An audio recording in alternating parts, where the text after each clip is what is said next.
Greetings, fellow moviegoers, and welcome to Movie Central, the place to talk about movies, TV shows based on movies, toys based on movies, games based on movies, and rides based on movies. I'm your host, Mr. CCS, and this is my pet gorilla, George. In the summer of 1994, there was a lunch. Andrew Stanton, John Lasseter, Pete Docter, and Joe Ranth were all present during this event, discussing ideas for future films to be made under Pixar's belt. They were almost finished with Toy Story, and they discussed other films: A Bug's Life, Finding Nemo, Wall-E, and of course the film we're going to talk about today. Aside from a few memes sprinkled across the internet, the movie is widely regarded as one of the best Pixar films, as well as one of Disney's best films, and one of the best animated films ever. But how good is this film exactly? It's time to find out today. This is Monsters Inc. And before you ask, no, I will not be throwing in any memes. I'm too mature for that garbage. Let's move on. Monsters Incorporated is the largest scare company in the monster world, and James P. Sully Sullivan, voiced by John Goodman, is one of its top scarers. Sullivan is a huge, intimidating monster with blue fur, a large purple splash, which takes away from the intimidation factor, in my opinion, and horns. His scare assistant, best friend, and roommate, Mike Wazowski, voiced by Billy Crystal, a green, opinionated, feisty little one-eyed monster. Visiting from the human world is Boo, voiced by Mary Gibbs, a tiny girl who goes where no human has ever gone before.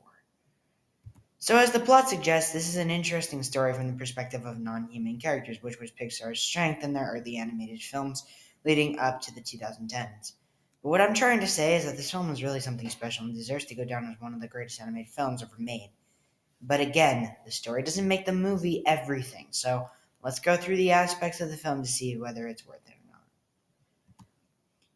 not. First off, great celebrity choices for the characters. You have Billy Crystal, John Goodman, James Coburn, Steve Buscemi, Jennifer Tilly, and many other well-known actors and actresses to play these characters. Sully is my favorite of the bunch. Yeah, I know, rather cliched. He's a character with mass amounts of development, being top dog until going through an arc that is beautiful to watch. His relationship with Boo is very cute and makes me want to become a father even more than I do now. John Goodman really puts all the weight in his performance here. Mike is just hilarious, and Billy Crystal delivers one of his funniest performances yet. However, he gets emotional. Yet the dry humor he carries in a lot of the scenes, particularly in the scenes with the locker room, the scream extractor, and the snow cone throwing, is just funny. Boo is cute. There are times where you just want to go, "Aww," whenever she calls Sully Kitty or says Mike's full name. It's so cute, and again, makes me want to have a daughter of my own. And yes, the relationship between her and Sully is cute, as I said earlier. Celia May, despite being played by the literal mistress of demented killer dolls, Tiffany Valentine, is still nice to see on screen, and her relationship with Mike is very similar to real relationships between real people. As for our villains, we have two.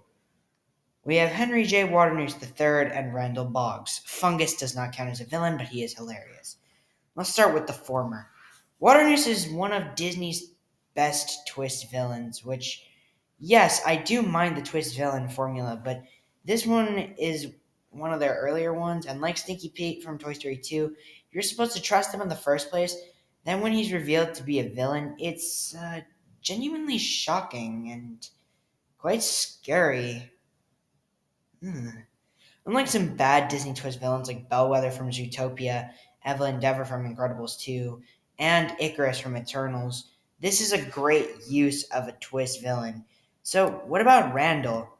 Well, first off, Steve Buscemi is genuinely scary in this role, and he usually plays the character with a weasel personality in movies like Fargo and Charlotte's Web, and he sort of gives that here in some scenes, and by the way he speaks, but that evil smile still freaks me out and is just chilling.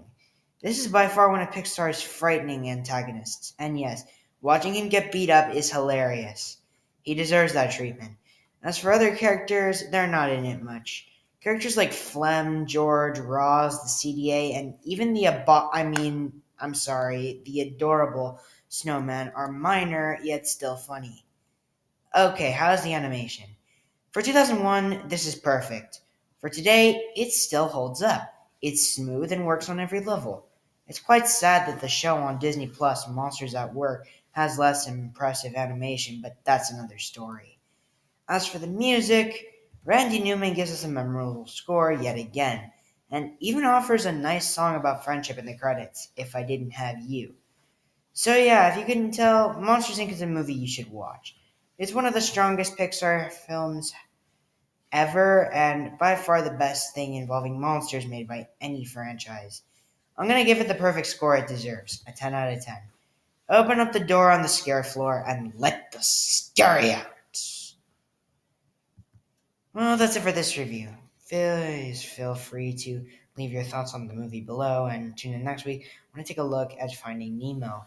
With that said, my name is Mr. CCS, this is Movie Central, and that, my friends, is a wrap. See you next week.